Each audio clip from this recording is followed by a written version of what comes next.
Hello, everyone, and welcome. I'm Jamen, and I'm happy to be joined by my queen, Melieanor. Hi, everyone. Great to see you. Hi, Jamen. Hello, my queen.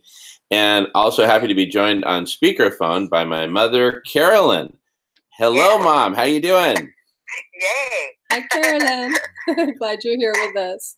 All right. Yep. Thank you for being with us.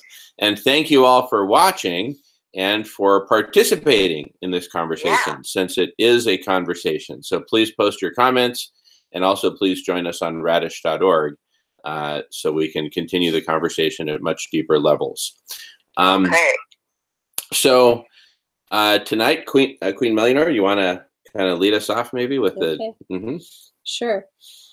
I would love to invite everyone to become part of our team or our tribe, our family.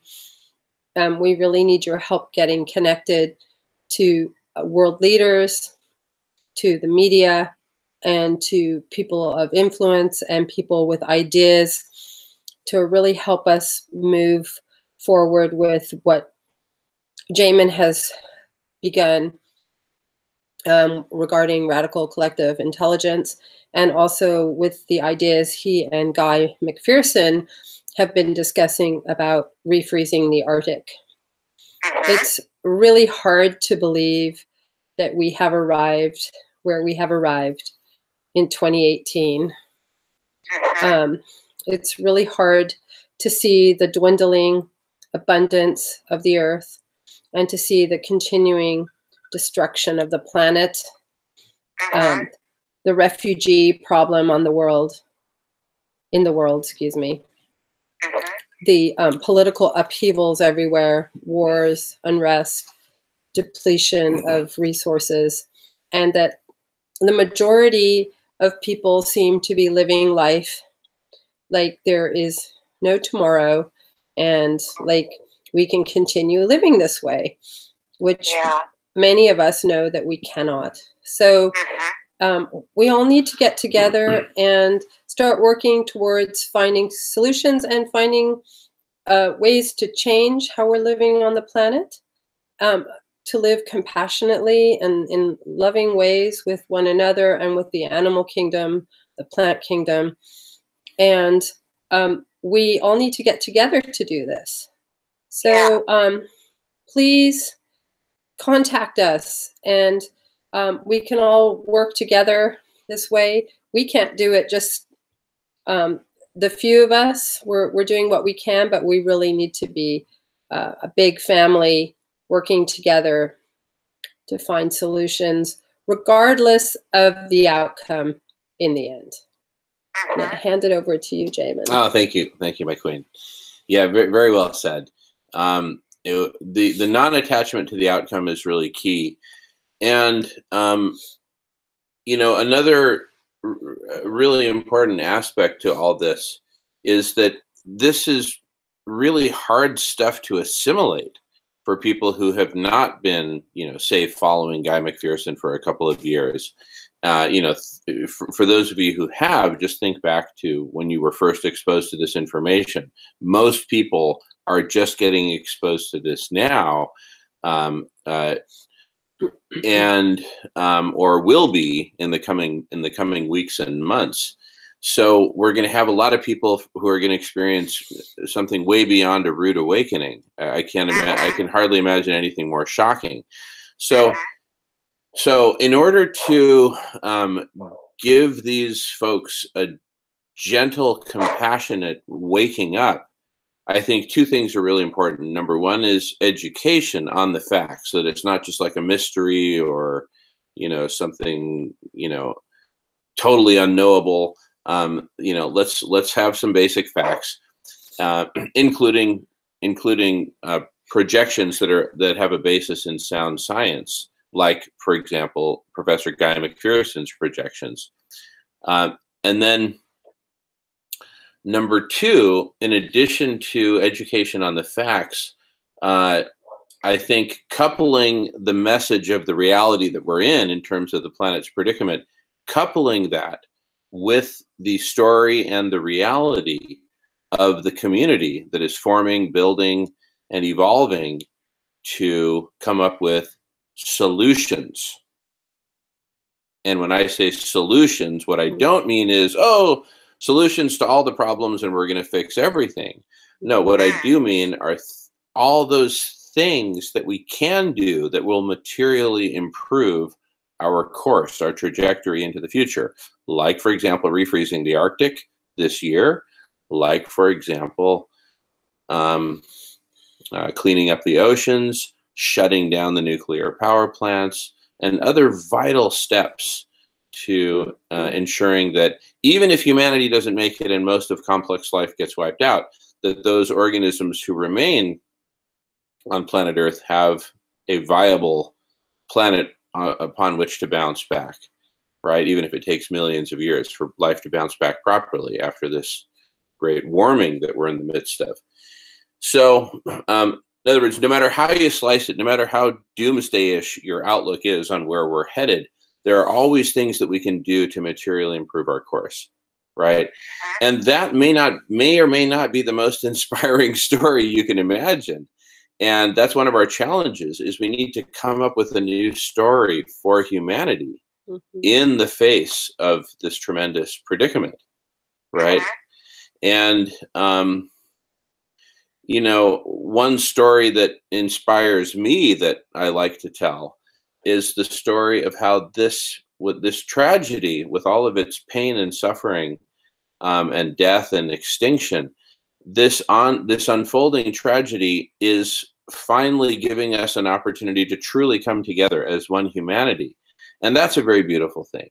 And as we come together and form a radical collective intelligence, we can then use this exponentially growing intelligence to come up with myriad solutions that we would never be able to come up with otherwise, because they really require us to come together, right? So, so that's inspiring, right? And we don't know what we're able to come up with together, truly together, not just united as if politically united, but also united with the support of really amazing artificial intelligence technologies and other information and communication technologies, such as live broadcast recorded video conferencing.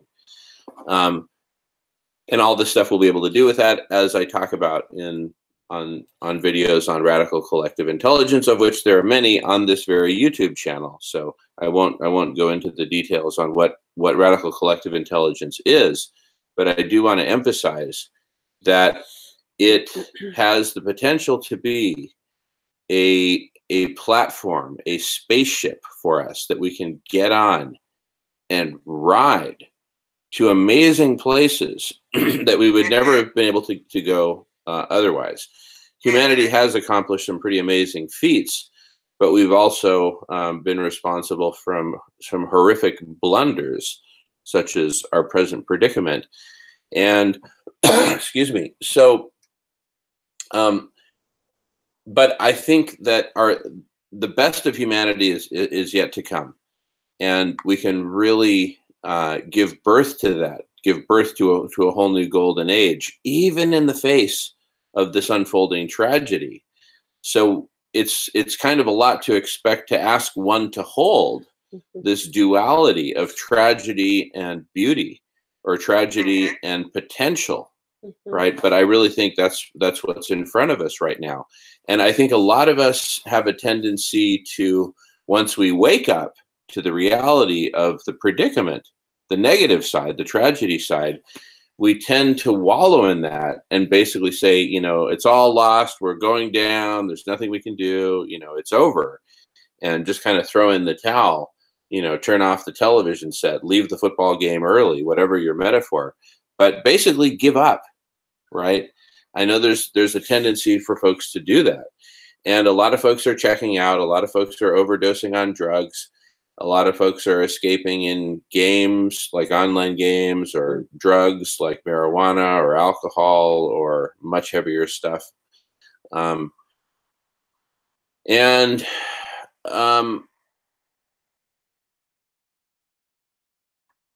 know, we need to provide people with an alternative, right, to either escape or suicide or whatever. And the alternative is us coming together, uniting as one humanity, and really giving this our very best effort to do the best we can to save as much life on Earth as possible. And if that includes a portion of humanity, so be it, right? And if it doesn't, so be it. But whichever the future that we're cruising towards, and whatever our range of possibilities, let's figure out the very best possible future within that range, and let's strive for that as hard as we can. Yeah. Right? Yeah. And getting back to the beauty in that is, as we come together and work together as a united humanity, think of just think of the joy and the beauty and the love coming from that, right? How beautiful that is for all of us to come together and, you know, share our very best ideas, share our hearts, our minds, our wisdom, our experiences, our networks, our resources. Let's really come together and figure out the very best solutions that we can. And I really encourage everyone to check out Introduction to Radical Collective Intelligence to learn more about that. And I'm going to be doing, you know, constantly updating the introductions to get it tighter and tighter. But please check out the latest, whatever the latest is on that. And you'll see that there's tremendous thought put behind it. And we're really cobbling together technologies and paradigms from others. So it's not something that we invented. We've cobbled together. And I haven't done this alone. I've had a lot of really great help. I think the other really fantastic blessing that's coming out of all of this is that we're able to meet one another, strangers from all around the world, and we're able to come together and sit around this campfire, these campfire discussions together. Yeah.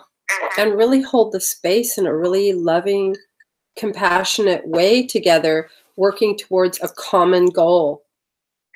And it's an extraordinary time to be living in. And it's a wonderful blessing that's come as a result of the crises that we're all facing.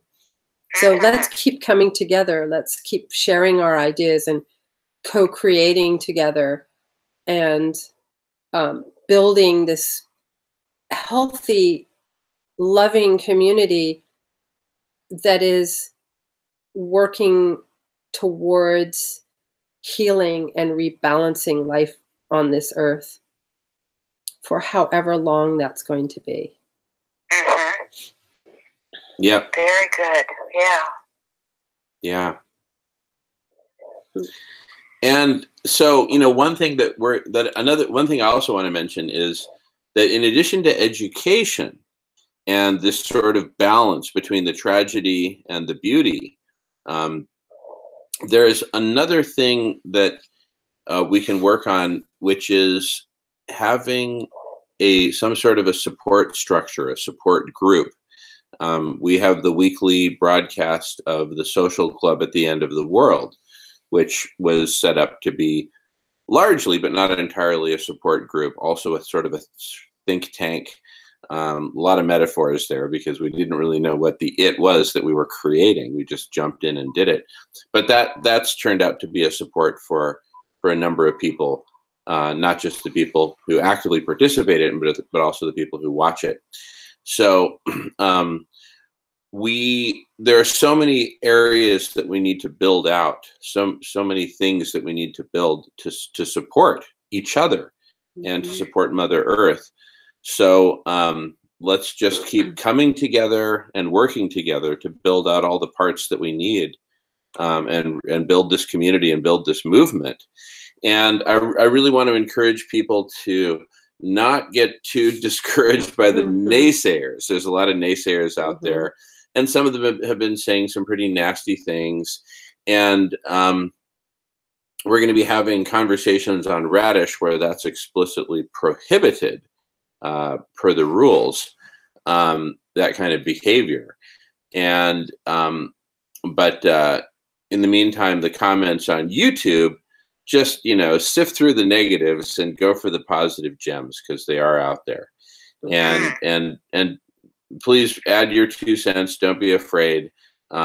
If anyone does any bullying or anything like that on my YouTube channel, we will definitely step in and do something about it. So anyway, that's not to discourage everyone from sharing their thoughts, whatever they may be. I just really want to encourage the positive, because in this time of crisis, where we may only have months to pull off some near miracles in terms of, for example, refreezing the Arctic by this summer, we really don't have a lot of time to mess around and be negative with each other and be destructive, right? Yeah. We need to come together and be positive. And if you don't have something positive to say or constructive that's additive to the conversation, maybe consider holding your fire for a little bit, right? And, you know, I think the reason a lot of folks lash out is precisely because they are feeling frustrated and they're feeling perhaps lost, and that all is lost. And that tragedy, again, is a lot to hold. And, you know, I really can't judge or fault anyone by having whatever reactions they have to that. But all the more reason for us to just keep coming together and create a compassionate environment in which to share and co-create whatever we're going to co-create in the time that remains. Right. Yeah. Thank you, Jamie. Yeah, you're welcome. Yeah. So please get in touch, be part of this movement, be part of finding solutions, part of connecting one another together, creating a network, and part of creating this new world. Yeah. Yeah, and you know that none of us professes to have the answer or even a workable answer. We're searching for the answer together, and we have a lot of reason to believe that if we do it together, we can go a lot farther than if we do it separately. There's an old African saying that if you want to go fast, go alone, but if you want to go far, go, you know, as a community, as a village, as a tribe. Take your people with you. Yeah. So that's our big idea. Yeah. So, Wow. What do you think, Mom? Oh, I love it. Thank you. Thank you. Yeah, thanks, Carolyn. All right. All right. Now, what do you think? We're talking to the audience now. Love to hear your thoughts. We'd love to, and we really invite people to jump in and participate in these conversations, the ones that we make public. There will be a bunch of those coming up. And I also want to put a call out for volunteers, for folks to join us and help us co-create all of this, the whole platform, the community, all the support functions. Join us, sign up. We need you. Yeah. Mother Earth needs you. And in fact, all of life on Earth needs you. It needs all of us to come together. So please join us. Thank you. Wow. Very great. We'll look forward to your comments and suggestions, and we'll keep seeing you live on air. Yep. And happy Easter. Happy Easter. Happy Easter, everyone. Yeah. Bye for now. Thank you, Queen Melieanor. Thank you, Mom. Thank you all. We'll see you next time. Thanks so much. Oh, wonderful.